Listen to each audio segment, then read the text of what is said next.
السلام علیکم ورحمۃ اللہ وبرکاتہ۔ عزیز طلبہ، کمشنریٹ آف کالجیٹ ایجوکیشن کے لرننگ مینجمنٹ سسٹم LMS میں آپ کا استقبال کیا جاتا ہے۔ آج ہم جس سبق کے تعلق سے معلومات حاصل کرنے والے ہیں وہ ہے میر تقی میر۔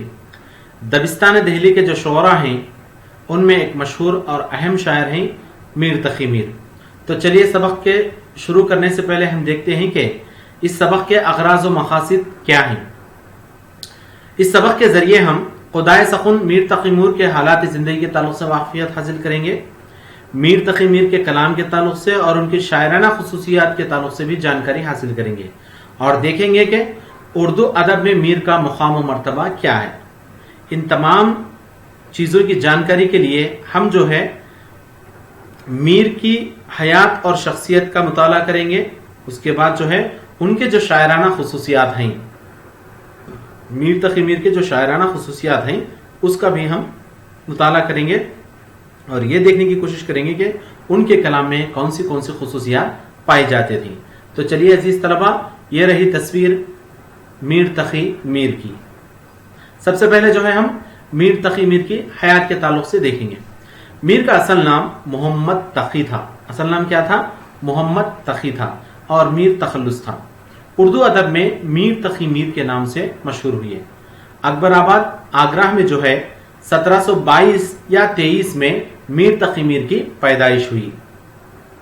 میر کے والد کا نام محمد علی تھا، جو کہ ایک صوفی منش درویش تھے، دنیا سے بے نیاز ہو کر زندگی گزارتے تھے، اسی لیے محمد علی جو ہے علی متقی کہلائے۔ علی متقی اپنے بچے محمد تقی کو لے کر اللہ سے دعا کرتے تھے کہ اس کو عشق کی دولت سے نواز دے، اور محمد تقی کی یعنی میر کی زرد مائل چہرے کو دیکھ کر سمجھتے تھے کہ ان کی دعا جو ہے قبول ہو گئی ہے۔ علی متقی کی پہلی شادی جو ہے خاں آرزو کی بہن سے ہوئی، ان سے ایک لڑکا ہوا جس کا نام محمد حسن تھا۔ دوسری شادی میر کے والدہ سے ہوئی تھی۔ امان اللہ، جنہیں اردو دنیا میر کے منہ بولے چچا کے نام سے جانتی ہے، وہ علی متقی کے مرید تھے۔ میر کو وہ بچپن سے بہت چاہتے تھے اور ان کو لے کر صوفیاؤں کے خانقاہوں میں حاضر ہوتے تھے۔ آگے چل کر میر کے اندر جو بد دماغی اور بے نیازی کا مزاج پروان چڑھا، اس میں ان خانقاہوں کا اثر نمایاں نظر آتا ہے۔ میر کی عمر ابھی 11 برس کی تھی کہ ان کے والد کا انتقال ہو گیا اور منہ بولے چچا کا بھی انتقال ہو گیا۔ سوتیلے بھائی محمد حسن نے برا سلوک کیا، مجبوراً میر نے ذریعہ معاش کے لیے آگرہ سے دہلی کا رخ کیا۔ پیدائش آگرہ میں ہوئی تھی، ذریعہ معاش کے لیے دہلی کا رخ کیا۔ یہاں آ کر کئی مصیبتیں اٹھانے کے بعد آخرکار سمام الدولہ نے 1 روپیہ روزینہ مقرر کیا، جس سے میر بے فکر ہو کر دہلی آ گئے، مگر اچانک سمام الدولہ کا انتقال ہو گیا اور وظیفہ ختم ہو گیا۔ میر نے دوبارہ دہلی کا رخ کیا اور سوتیلے بھائی محمد حسن کے ماموں خاں آرزو کے ہاں قیام کیا۔ میر نے خاں آرزو سے بہت کچھ علم سیکھا اور محمد تقی سے میر تقی میر بن گئے۔ سوتیلے بھائی محمد حسن کے بھڑکاؤ سے خاں آرزو خفا ہو گئے اور میر کو ان کا گھر بھی چھوڑنا پڑا۔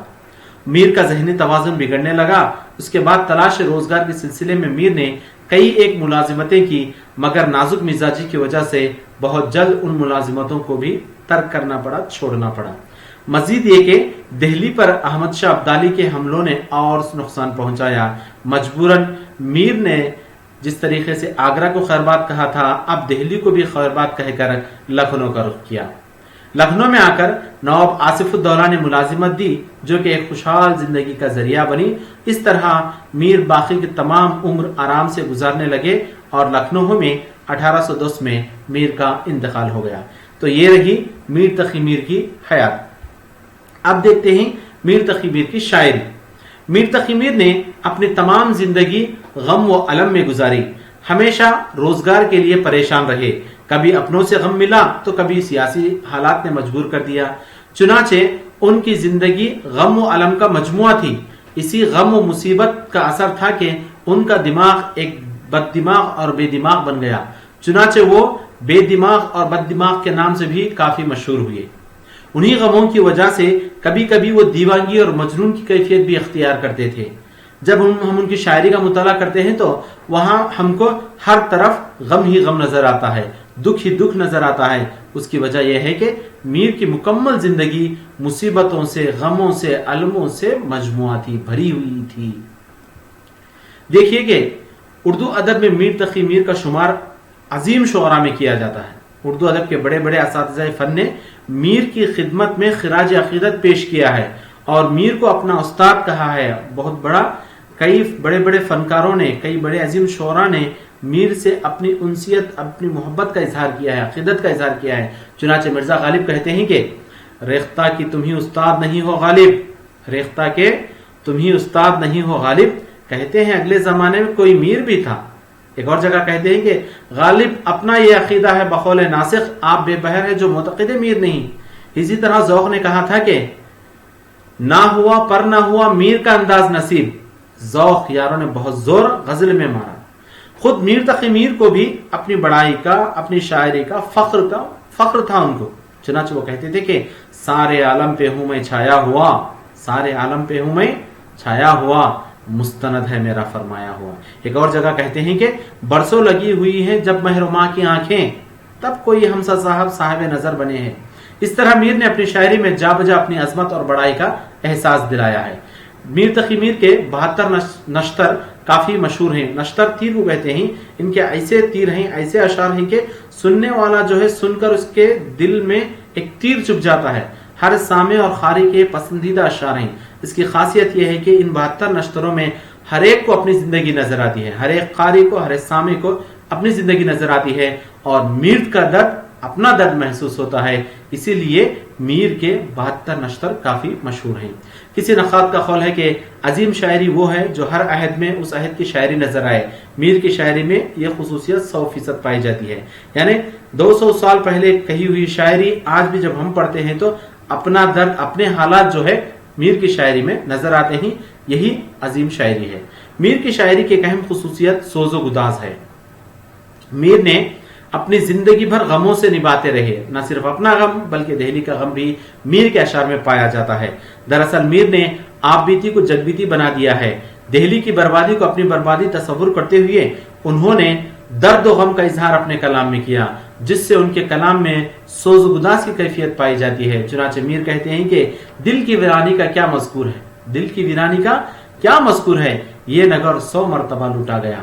روشن ہے اس طرح دل ویراں میں ایک داغ، اجڑے نگر میں جیسے جلے ہے چراغ۔ جو اس شور سے میر روتا رہے گا تو ہمسائے کاہے کو سوتا رہے گا۔ میر کی شاعری میں عشق و عاشقی بھی ایک خصوصیت ہے۔ میر کی شاعری کی خصوصیت عشق و عاشقی بھی ہے۔ کہا جاتا ہے کہ میر کو عہد جوانی میں کسی پری تماثل سے عشق ہو گیا تھا۔ غم روزگار تو تھا ہی، اوپر سے غم عشق کے غم نے اور غم تاری کر دیا۔ چنانچہ میر کہتے ہیں کہ جب تیرا نام لیجئے تب آنکھ بھر آوے، اس زندگی کرنے کو کہاں سے جگر آوے۔